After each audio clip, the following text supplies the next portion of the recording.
Ah, I bid you welcome. I shall be your game master for this tale. It is a pleasure to have you. Now then, just like this, I will be using cards to draw you into the world of this story. From time to time, you may be presented with choices like this.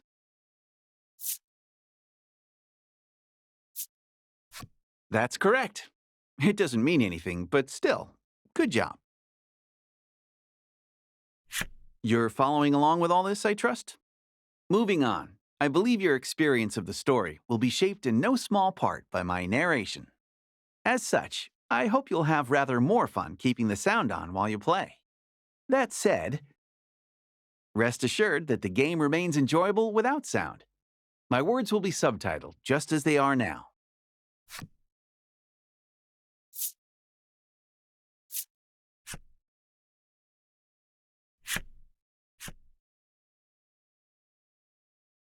With the formalities sorted, we're all ready to begin the game. My. Yeah, you can hear the sound of the waves. Oh, how very evocative. Now then, let's begin our tale. Allow me to welcome you to the world of Voice of Cards. You're about to step into the shoes of the hero of this tale as he sets forth on a grand adventure. Said adventure takes place in a remote part of the sea, in which ancient traditions are alive and well. You will touch the hearts of many who dwell in this place as you journey to change fate's promise of untold ruin. I believe in you. I believe your journey will be a success. And on that note, it is time for that journey to begin. May the waves see you safely across the tides.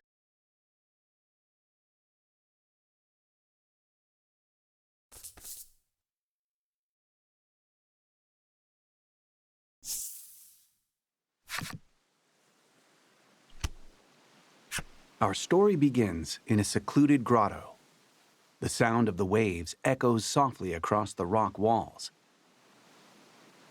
A solitary young man stands in front of a ship floating in the water.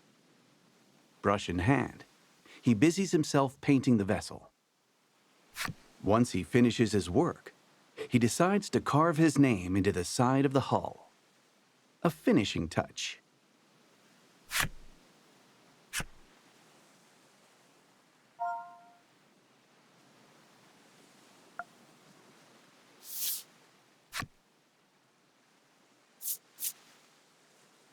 You carve your name in small lettering into the ship.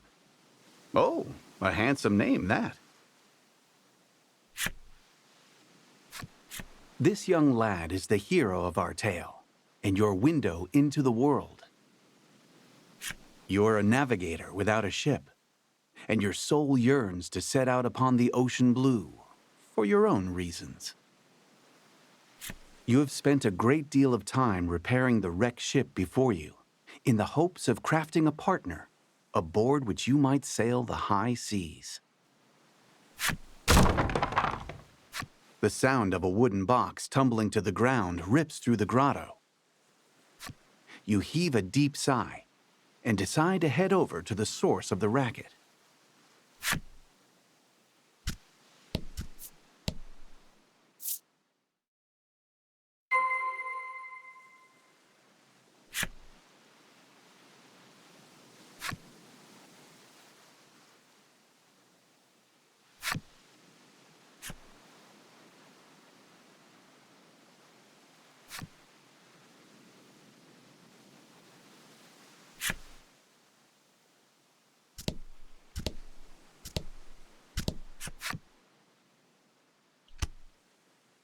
The source of the noise turns out to be a young girl. It looks as though she has knocked over a wooden box, packed with shipbuilding supplies, and is in quite a panic about it. The girl's name is Laty. You came across her some time ago, collapsed on a beach.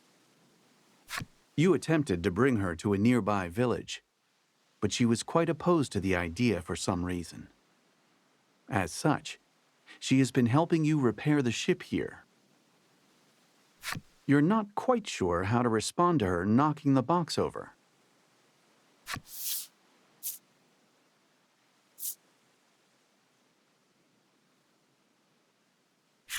It's okay, you say in a gentle, reassuring tone. Laty's worried expression melts away, replaced by one of relief. You move to leave the grotto, saying, "I'm going to the village to get some food." Laty waves goodbye, her forlorn smile seeing you off. The young woman has lost her ability to speak. Neither of you have any knowledge of how she ended up in her situation, and you spend many quiet hours together in the grotto.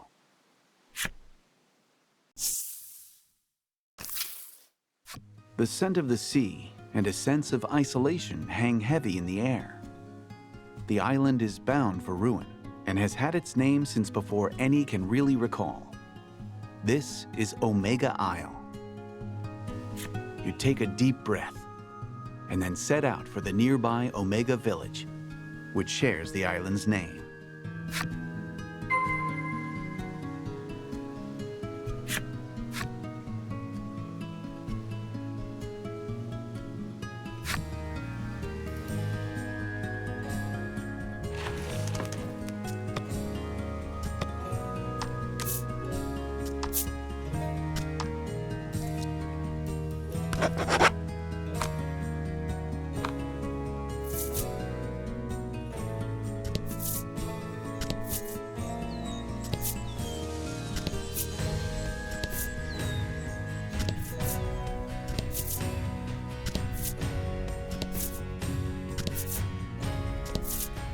Beyond the pier, the ocean sprawls out in all directions, beckoning you to adventure.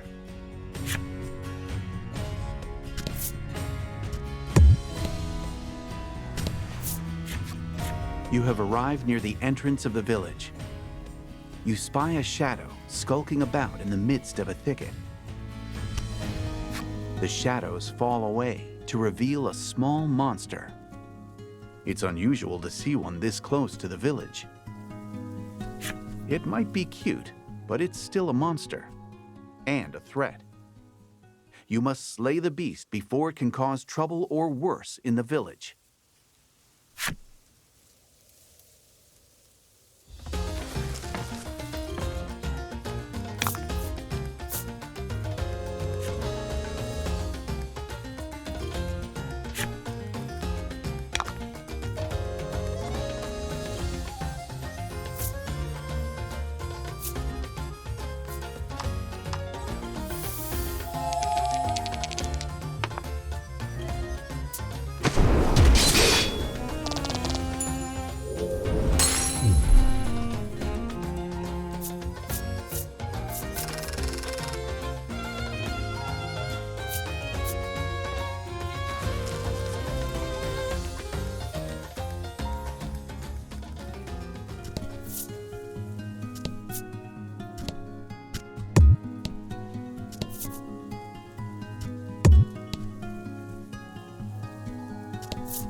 An old spire stands tall before you. Alas, there's little reason to go poking around within.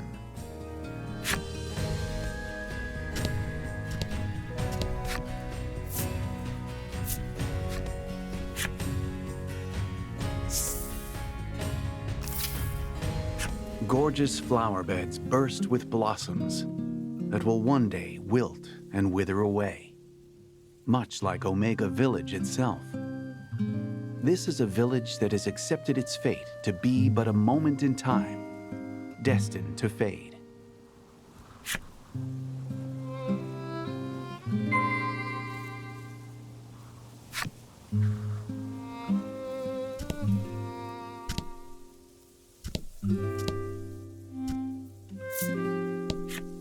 An island in want of a maiden shall fall, he mutters, to no one in particular.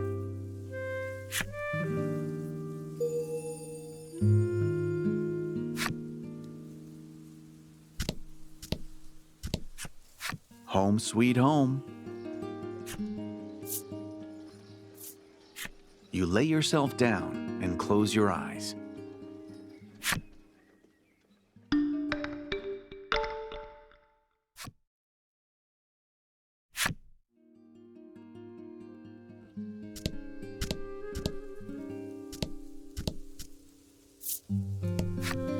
This might be the last time I see this flower bed, the boy says, gazing forlornly at the flowers.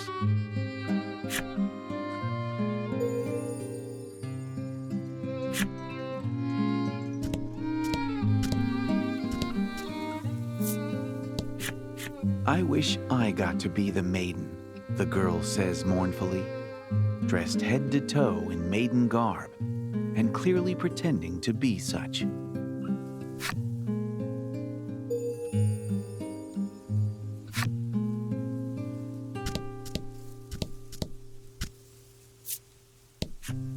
A lone woman diligently cleans the grounds of the maiden shrine.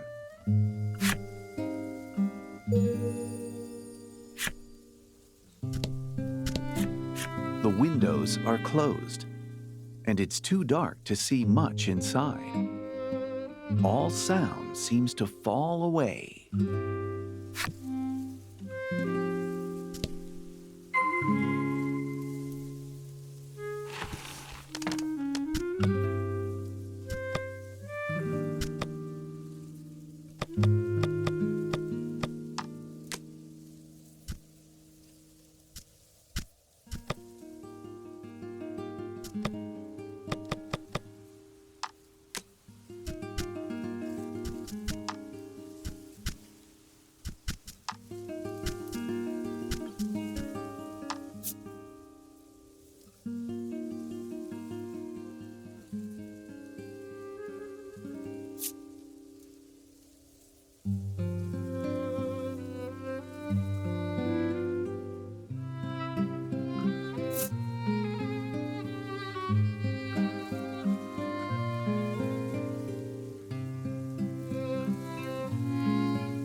How may I help you? The proprietor inquires.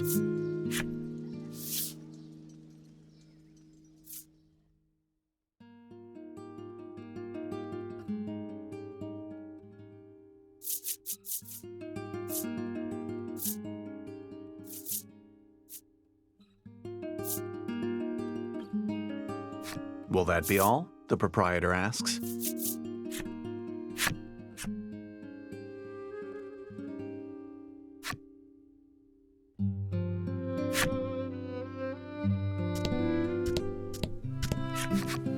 You stop in at the mayor's house and discover that he already has a guest.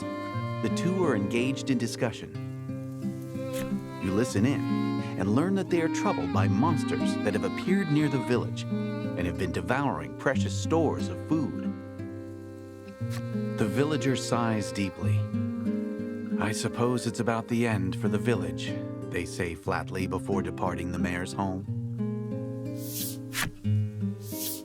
The man left standing in the room has a certain sagacity about him. He notices you waiting and inclines his head in greeting. His name is Grief. As the village's mayor, he spends his days dealing with all manner of happenings around town. He looks to be at a loss over the damage being caused by the monsters. It would likely be a simple matter for you to deal with the beasts.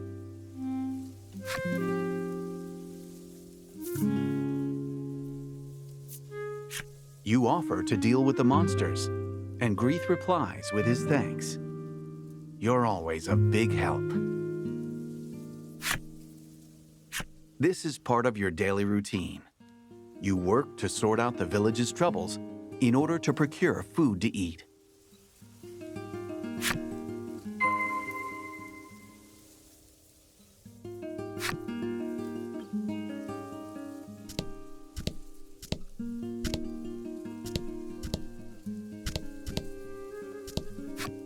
"How may I help you?" the proprietor inquires.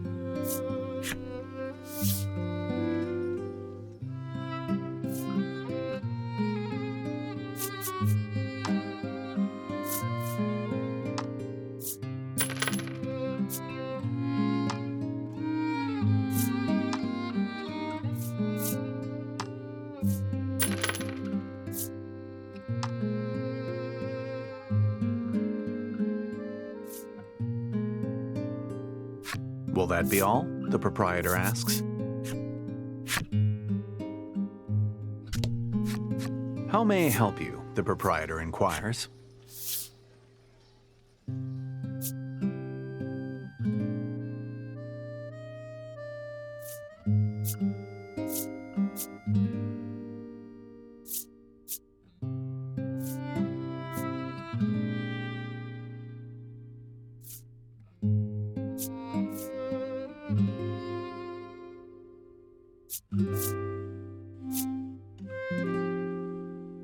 "Will that be all?" the proprietor asks.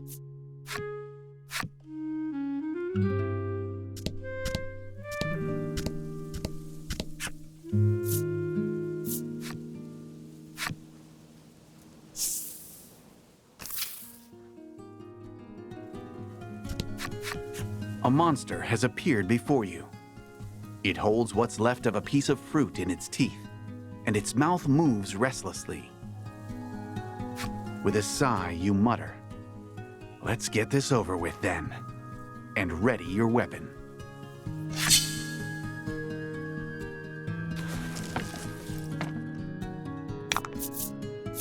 Fight him off.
With practiced skill, you swing your weapon.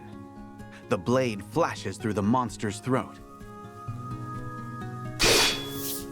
Merciless. Perfect aim. It would appear that you are quite accustomed to killing. You wipe the blood off your weapon. As you do, you notice a shadow in the distance. Another monster, perhaps?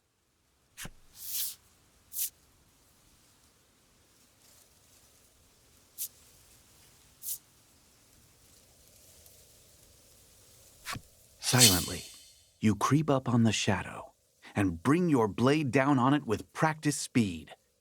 But the shadow nimbly evades your strike and runs off. Whatever the shadow was, it was taken aback by your unexpected assault. It looks like it ran off in the direction of the spire near the village.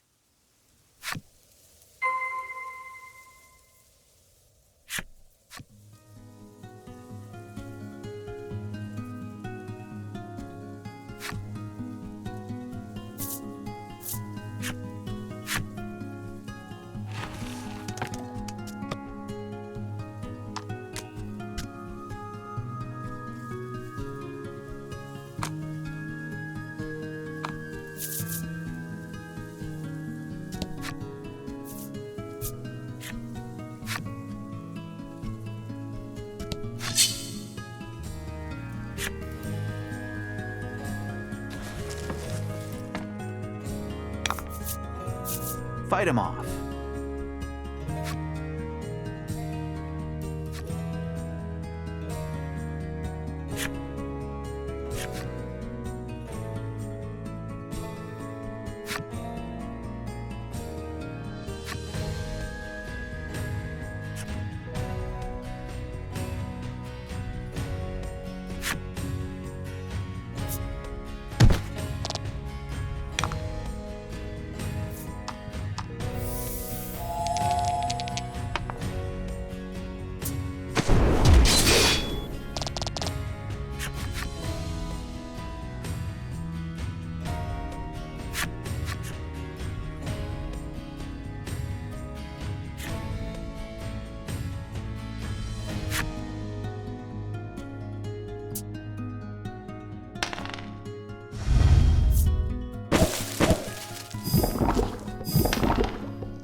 Magnificent.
You stand before the Spirit Spire, said to have been erected to protect the island. Yet with the villagers having accepted ruination, it now stands forlorn, an edifice without a purpose. This place, so named for the spirits themselves, is one that the villagers do not enter. Despite this, you say to yourself, I have to get rid of the monster. and decide to profane the place with your presence.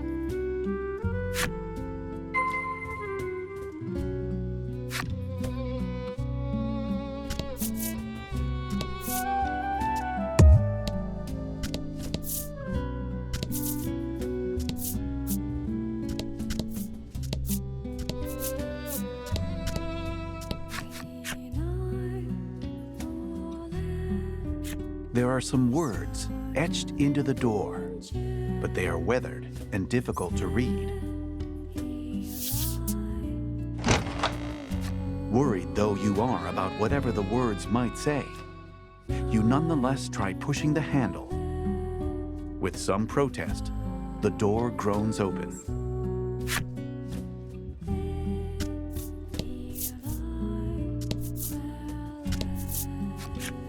You spy the shadow of the monster you had countered earlier.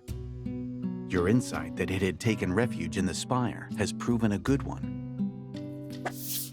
The shadow notices your presence and flies off at blinding speed. You can't help but admire the rapid escape, though it looks like you're back to chasing after a shadow.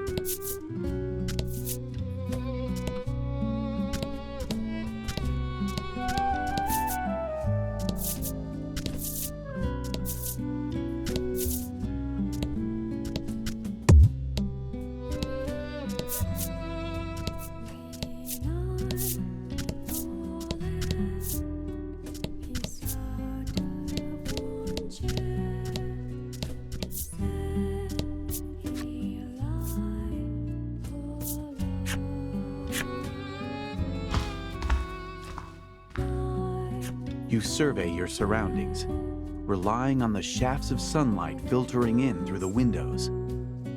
However, you're unable to see the monster from where you are.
In the back of the large hall, there is an altar, which evinces a sense of deep mystery.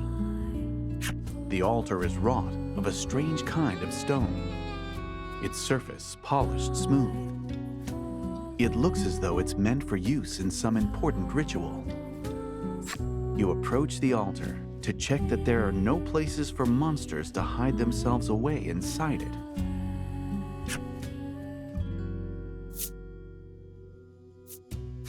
In reply to the mysterious and unidentifiable voice that suddenly rent the silence, you ask in a sharp tone, "Who's there?"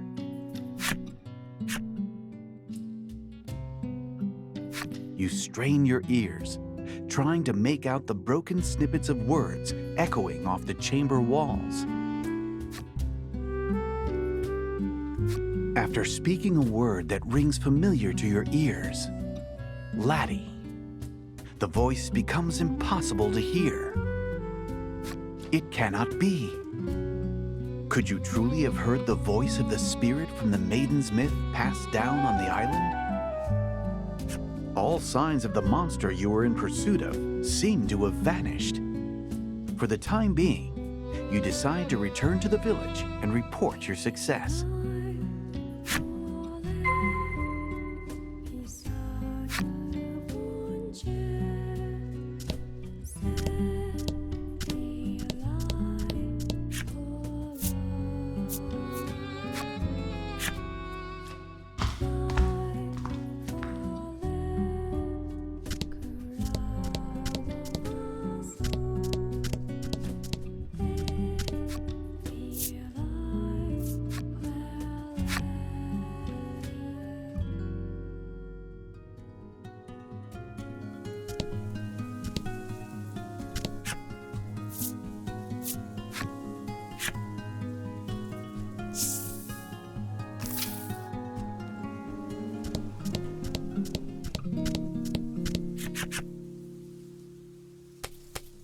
When you arrive at the mayor's house, there is a young visitor already there.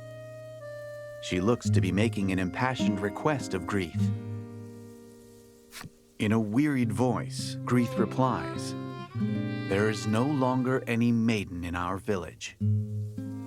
Admonished, the girl leaves the house with disappointment written across her expression. You inform the mayor that you've taken care of the monsters around town. As thanks for completing the job, the mayor hands you a basket of fruit. Oh, good, you think to yourself. Another day, another basket of fruit.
You re-enter the grotto and announce your return.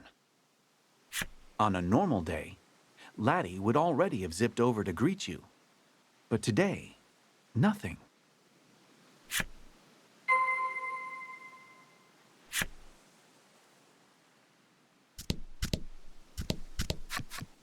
You walk over to Laty and discover that she is sound asleep.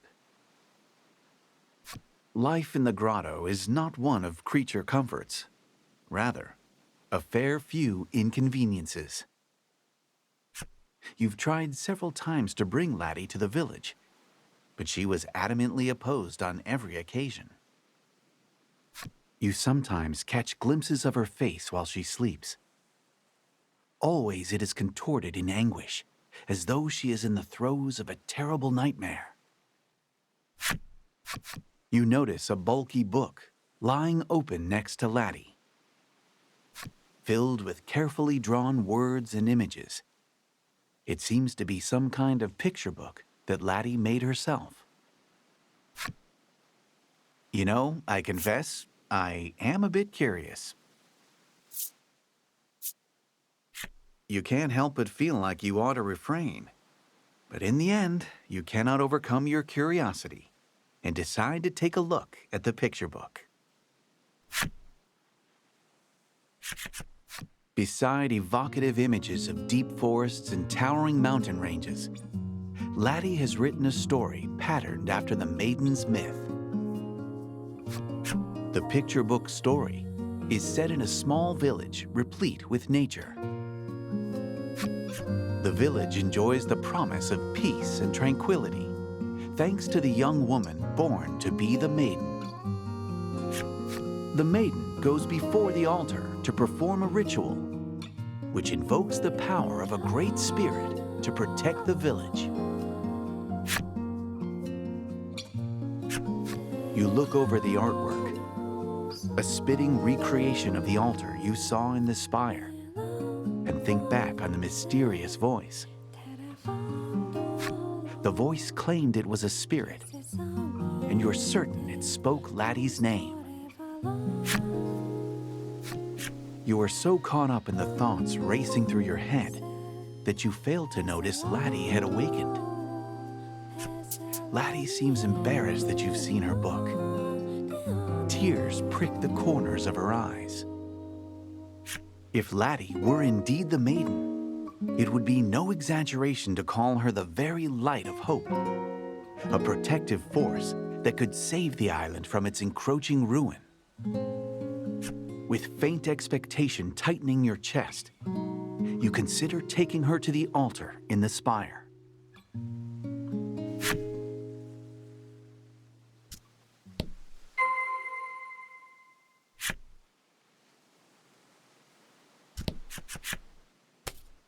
You've given Laty some of the fruit you brought back. She dreamily stuffs some of it into her mouth. Maybe she likes it. You hope so. Your stomach rumbles as you watch her, and together, the two of you enjoy a light meal.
You take Laty with you and return to the spire.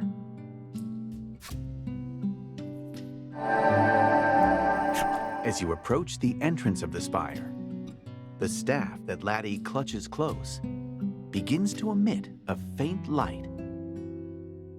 Seeing the mysterious light, you are convinced Laty has a deep connection to the spire. Her expression uneasy, Laty takes hold of your sleeve with a tentative touch.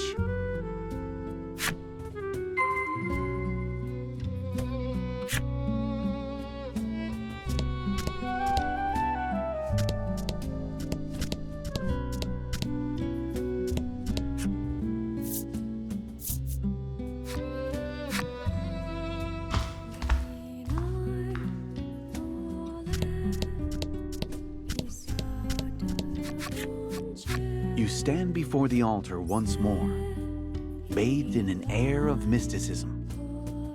The light emitting from Laty's staff intensifies, as if indicating its destination.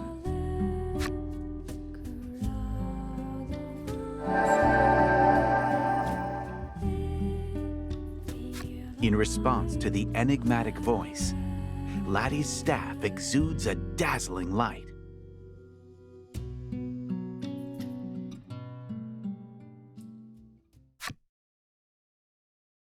A spirit appears right before your eyes. Well, maybe it's a spirit. It's some kind of strange stuffed animal.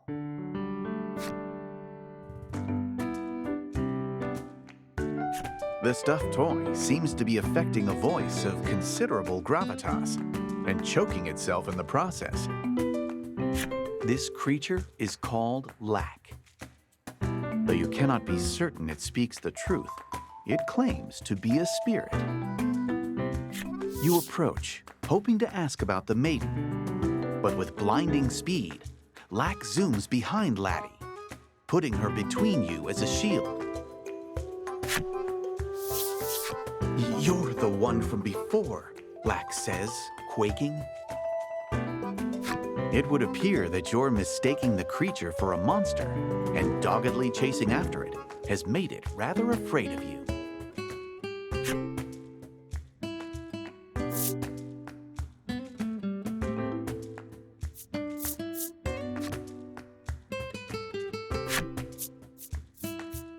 You hold out an offer of reconciliation, and Lack takes it, and immediately starts munching away.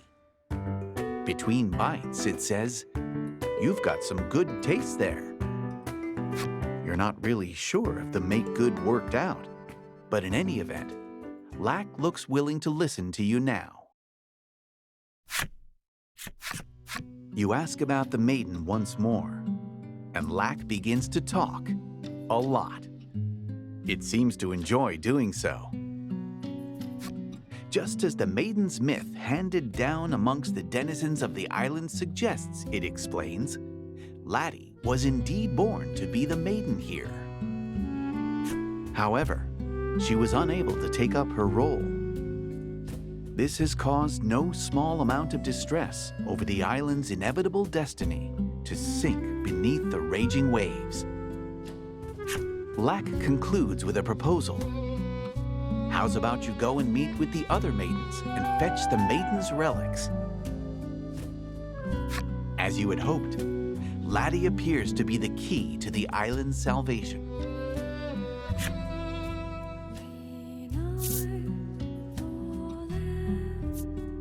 This island is not the only one home to a spirit.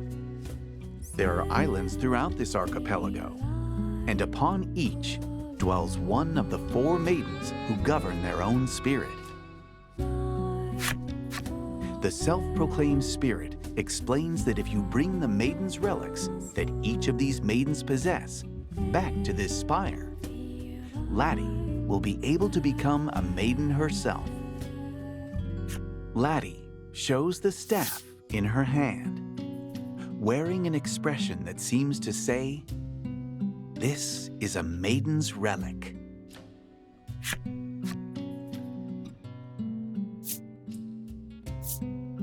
You ask, should we kill the maidens and steal the relics?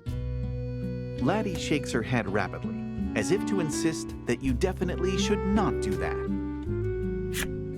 As Lack explains, each maiden has an attendant, an escort, and protector. This would make it difficult to take the relics by brute force.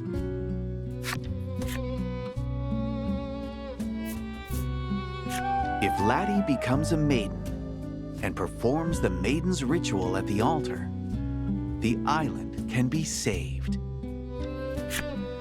The world-changing immensity of what you have just learned echoes in your mind. It takes you a little while to fully digest it.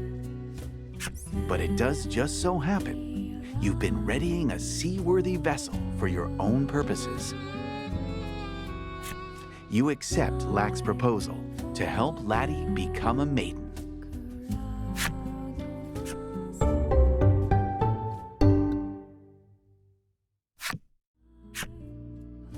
So, you want me to poof you back to the entrance? You decide to make for the spire's exit.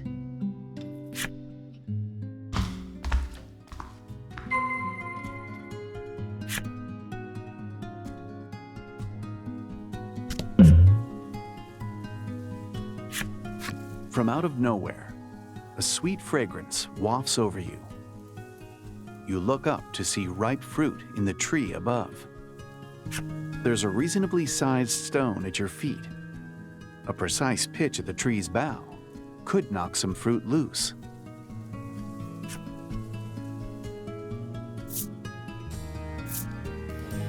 You take the stone in hand and wind up.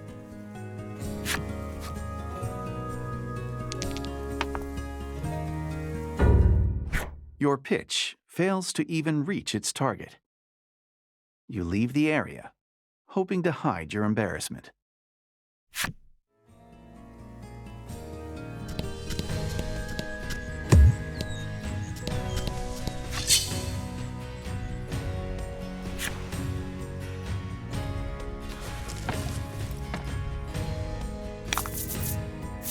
Show 'em what you got.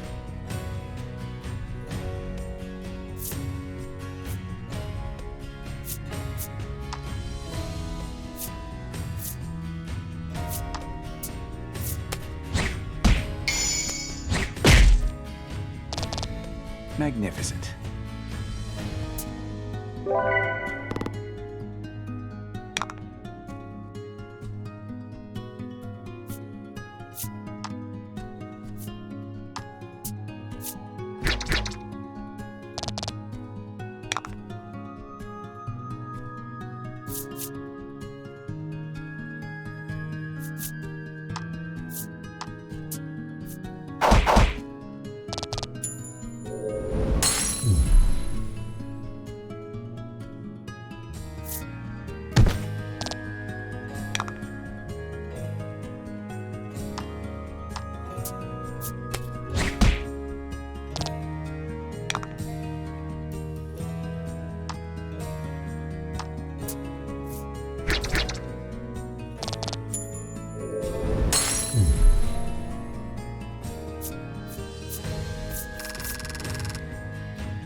Accompanied by your new allies, you make to enter the village. But Laty seems to find something about this idea disagreeable and clings to a tree nearby, refusing to budge. "Oh, I got this one," says Lack, evidently with some kind of plan in mind. The fluffy creature begins to chant a sort of mysterious spell.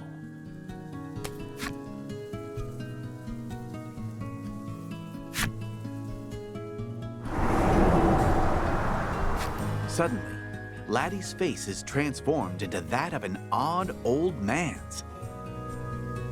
Laty touches her transformed visage and then gives a thumbs up, perhaps as if to say, "Good job." You are a god.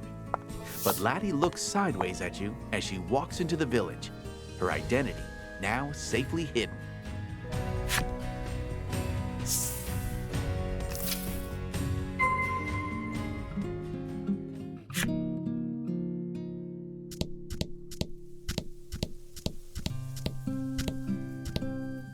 This is your home. A desk pushed up near the wall is adorned with an unfurled map and a scattering of books. The navigation map is of your own design and depicts the various islands in this region of the sea. It contains information on the maidens of those nearby islands, culled meticulously from books and the tales of passing travelers. Before all of this, you had found yourself unable to merely sit and watch the village's decline, and so planned a voyage to seek aid from the maidens of the other islands. After popping into the back room, you emerge with a carefully polished ship's wheel and present it to your companions. It is the final piece of the ship you restored at the grotto. With it, you will finally be able to set sail on the voyage you have dreamed of for so long.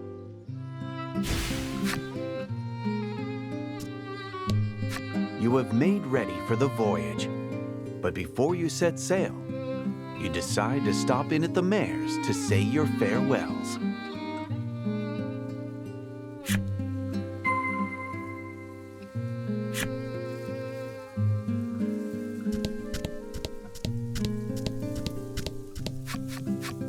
Grieth's eyes fall over the unfamiliar face behind you. And who do we have here?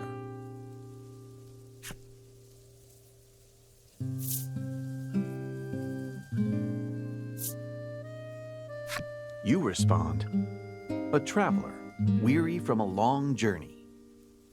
Grieth looks upon her with sympathy.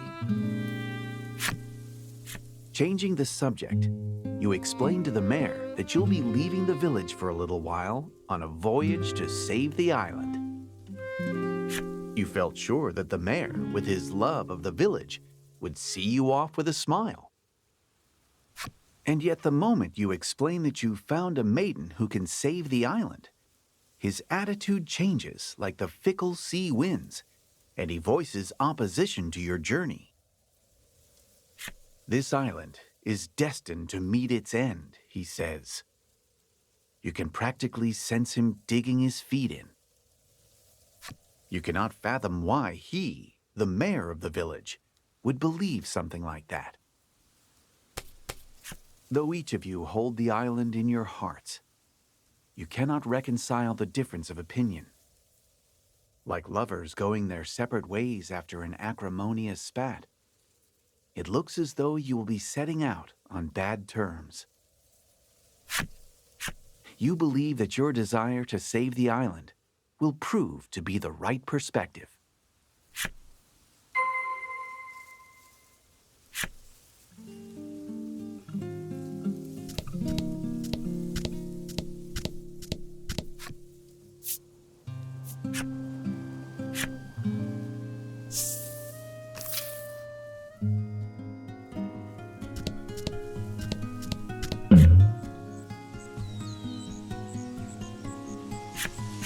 You come across an open-air stall. A sign reads, "Huge Sale."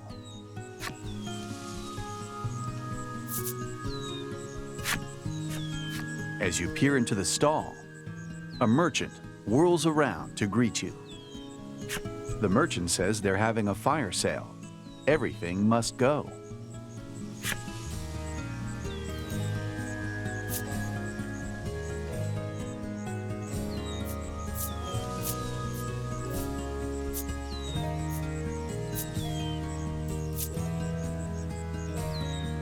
The merchant says it's time to move on and begins closing up his stall.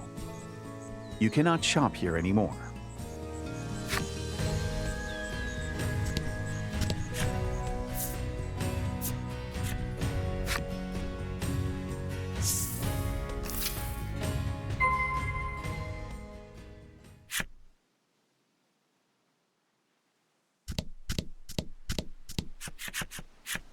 Your ship. Your trusted companion. Once a mere wrecked husk that you labored to bring back to life with months of sweat and toil. You climb up to the stern, and with every bit of care you can muster, you attach the wheel. The final stroke upon the canvas.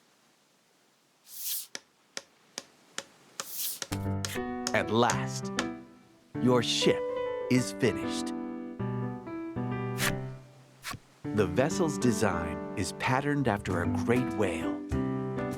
There are a number of mismatched parts, but that particular quirk only makes you love it all the more. As you look over your handiwork, you realize that your companion on this upcoming journey will need a name. What would a fitting name be, you ponder?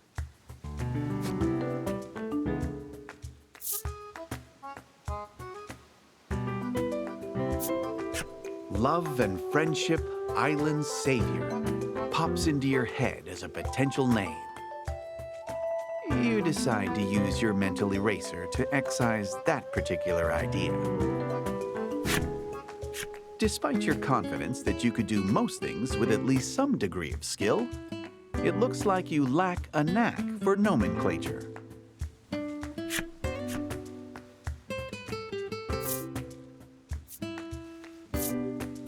Laty tears a page from her book and then scribbles a name down on it.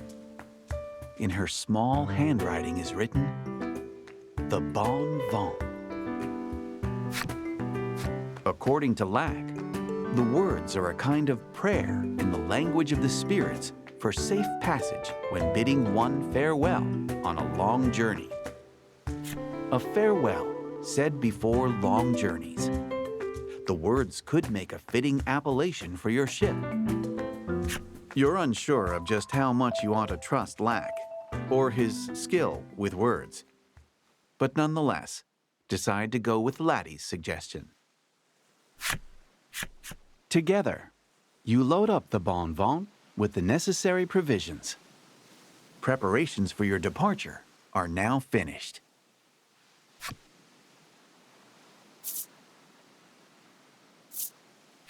You throw your hands upon the ship's wheel and shout, Weigh anchor with gusto. Your voyage has begun.